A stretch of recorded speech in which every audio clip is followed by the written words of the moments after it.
Hello everyone, Beate here and welcome to 2021. This is going to be the first video of the year and I'm going to be reviewing some of the books that I read last year. I read 30 books in total, but I'm not going to be speaking about all of them, only a couple, and I'll leave timestamps down below so you can skip forward to any specific book that you are interested in reading. So without further ado, let's get started. First of all, I read Lean In by Sheryl Sandberg. She is currently the COO of Facebook and previously she was an executive at Google.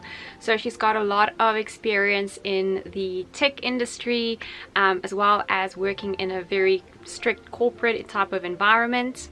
She writes about her own experiences in a corporate working environment as well as imposter syndrome, as well as how she dealt with it. She explains that feminism is about having a choice, whether it's choosing a demanding job in Manhattan or choosing to be a homemaker. It's a real motivator of a book. Two quotes that I would like to share is, "What would you do if you weren't afraid?" That really stayed with me. And then the second one was, "Women need to shift from thinking, I'm not ready to do that, to thinking, I want to do that and I'll learn by doing it." Born a Crime by Trevor Noah. I finished it in early lockdown 2020. The beautifully written autobiography by the comedian Trevor Noah was really absolutely brilliant. He tells a story of being born in apartheid South Africa and how he grew up. I highly recommend the audible version of this book because that is how I read, or then rather listened to this book, as the brilliant performer Trevor Noah himself reads and tells the story by reading his own book. And as we all know, he is a brilliant performer. A few times the book had me laughing, with tears following shortly. He has an amazing story to tell and I'm very happy that I read it. A quote from the book: "We tell people to follow their dreams, but you can only dream of what you can imagine, and depending on where you come from, your imagination can be quite limited." It made me thankful for all of the privileges I've had. Talking to Strangers by Malcolm Gladwell came out, I think it was towards the end of 2019, so I read it in early 2020. This book will get you thinking and will stay with you even after putting it down. The book looks at the darker side of human nature. The book answers the question, why do we so often get other people wrong? Although he tells the stories from some of the people I never want to meet, in the final pages Gladwell writes, "To assume the best about another is the trait that has created modern society. Those occasions when our trusting nature gets violated are tragic, but the alternative, to abandon trust as a defense against predation and deception, is worse." Factfulness. In 2019 and 2020, I found myself to be overwhelmed at times and sometimes even a bit pessimistic about the world as it is. I felt like everything was in decline and thought that the last thing I needed was a bit of a reality check. Thankfully, Factfulness was recommended to me. Turns out a reality check is exactly what I needed. There are so many things that I, and I'm sure you, think is worse than what it actually is. Contrary to what I believed, it might be going better instead of worse. Rosling writes, "I want people, when they realize they've been wrong about the world, to feel not embarrassment, but that childlike sense of wonder, inspiration and curiosity that I remember from the circus and that I still get every time I discover I have been wrong. Wow, how is that even possible?" It is a well-researched book with amazing visual representations of the data he writes about that makes it so much easier to understand, and it really displays what he's trying to say just extremely well. A simple but true sentence that made me laugh: "Forming your worldview by relying on the media would be like forming your view about me by looking only at a picture of my foot." He truly looks at the topics he writes about from all angles. He writes, "The world cannot be understood without numbers, but the world cannot be understood with numbers alone." I think everyone should read this, but if you find yourself in a bit of a negative space, with regard to the world, I would go so far as to say you need this. Why We Sleep by Matthew Walker. Being interested in health and wellness, sleep was definitely not the first thing that came to mind when doing research on this topic or when listening to podcasts and reading books and so forth. I first listened to a podcast, kind of just happened accidentally, where Matthew Walker was interviewed. So I wasn't trying to learn more about sleep. I randomly came about this podcast. Matthew Walker was interviewed, and after listening to the podcast, I decided that I definitely need to read the book. And wow, it is absolutely phenomenal. I've shared the podcast and the book with so many individuals, and not one person came back underwhelmed. I've read the book 3 times now, and I made myself a promise that I'm going to read it every single year. It is jam-packed with information that I find so extremely valuable, and it has definitely changed my life for the better. I never really learned about sleep, nor was it really part of my schooling. And I also don't find a lot of information about it when reading books about health and wellness. Therefore, this book was an absolute must, as it is extremely well researched and contains everything that you'll need to know. Whether you want to feel refreshed, whether you are struggling with an illness, or you want tip-top cognitive performance. Sleep is definitely a cornerstone in true health, wellness, health, and vitality, and you'll enjoy this book. Quote, "Sleep is the single most effective thing we can do to reset our brain and body health each day. Mother Nature's best effort yet at contra death." Girl, Wash Your Face by Rachel Hollis. I enjoyed this book because Rachel writes that you are in control of your own life and that you need to make the choices that is right for you. The book also encourages change and offers guidance to do so. Written in a girl talk type of way, I would say it's probably more fitting for younger female readers, although everything still holds truth. If you're not a young female reader. She writes, "You and only you are ultimately responsible for who you become and how happy you are." Fiberfield, published in, I think it was May 2020, by Dr. B, as he calls himself. This book is filled with knowledge, all based on thousands of medical research studies, but made practical for you and me. He writes about lifestyle medicine, and that is right up my alley. Although I did not need more encouragement to eat an abundance of plants, this book gave me reassurance that plants is the way to go. The amount of information on diets can be completely overwhelming, because there are just so much about it.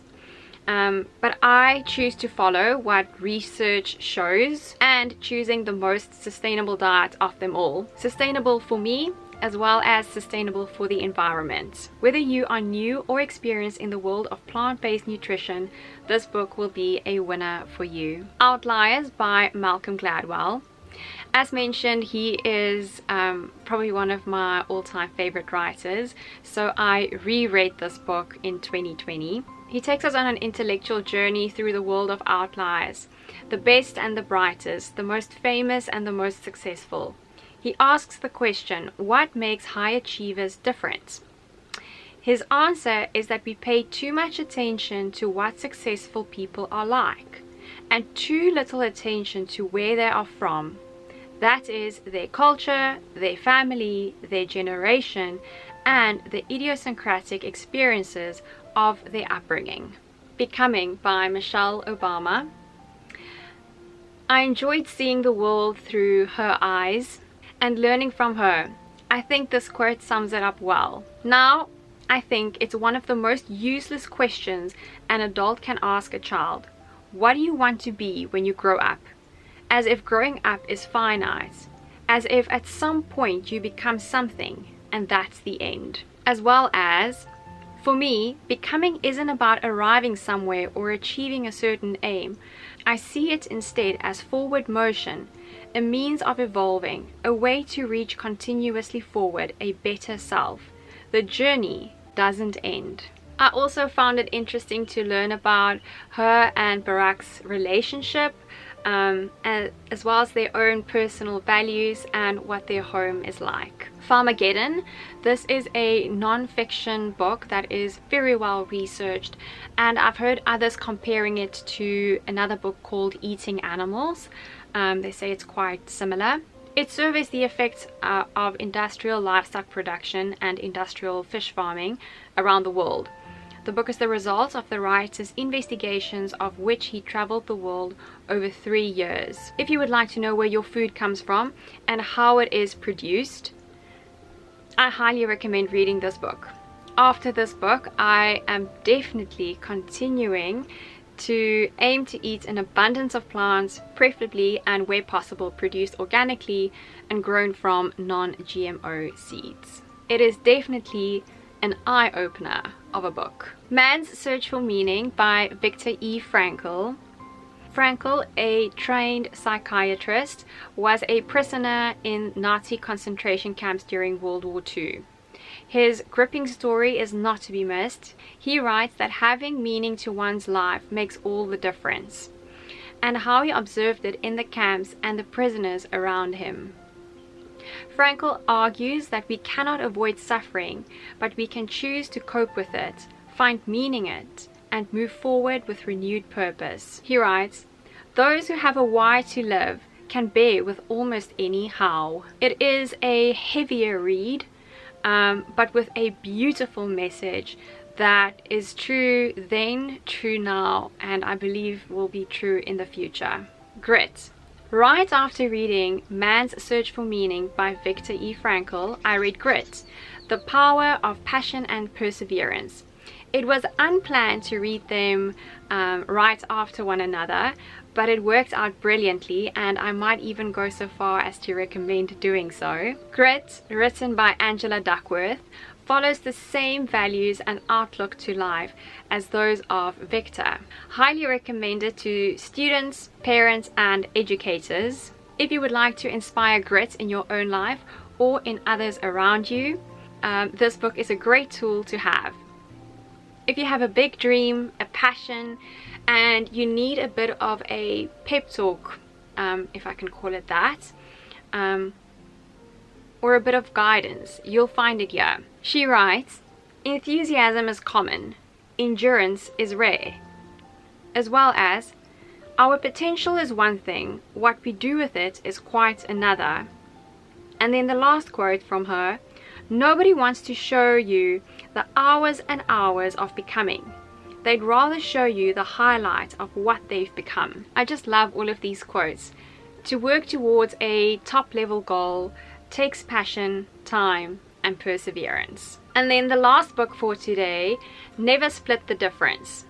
Written by a world-renowned FBI hostage negotiator, Voss takes what he's learned into the world of business and other general negotiating situations. While reading this book, I couldn't help to think back of a specific time when I had my ass properly kicked with the strategies he writes about. His methods truly do work. I would recommend this book to anyone, but especially if you are in business, this is a must read. He writes that we shouldn't fear conflict. Conflict brings out truth, creativity, and resolution. In 2021, I am definitely gonna continue reading, and I hope to read as much as I did in 2020, due to the amount of time we all had, or extra time on our hands.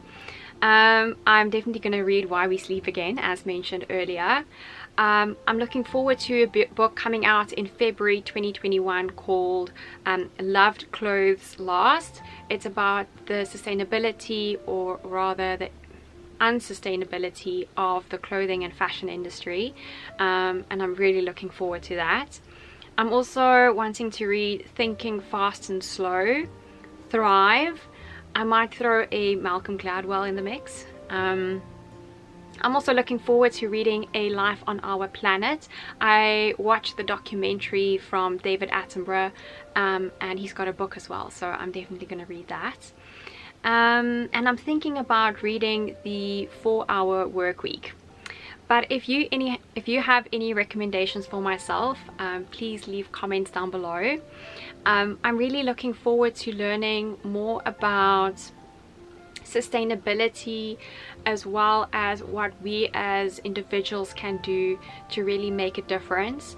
I'm quite immersed into the world of recycling, upcycling, slow consumerism, quality over quantity, those types of topics. So if you have anything specific to recommend to myself, I would really appreciate it and would love to hear what you have to say. If you have any questions about any of the books I spoke about today, or the ones that I've written down below in the description box, please ask me and I'm happy to answer them. And good luck for the rest of this year. Thank you everyone. Bye.